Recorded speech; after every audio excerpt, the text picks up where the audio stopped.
Al nord de l'Àfrica hi ha un poble amb una cultura i una llengua silenciades. Són els amazics i a Catalunya tenen una festa, la Primavera Amaziga, des d'on poden reivindicar la seva identitat.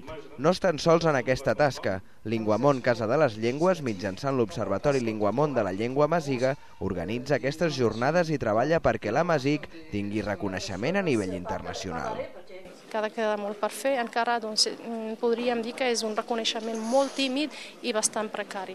I el que es necessita és això, és l'oficialització de la llengua amaziga en la Constitució i dotar aquesta llengua i aquesta cultura de mitjans econòmics per poder promoure i per poder habilitar-la.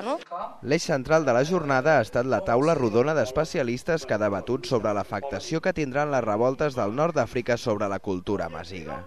L'amazigh, en aquestes reformes que es fan i que tenen lloc al Marroc i a Algèria, s'ha de considerar, i tothom coincide en això, s'ha de considerar l'amazigh, la importància de l'amazigh, i més encara s'ha de reconèixer oficialment la llengua amaziga, perquè fins ara no és llengua oficial en lloc al nord d'Àfrica.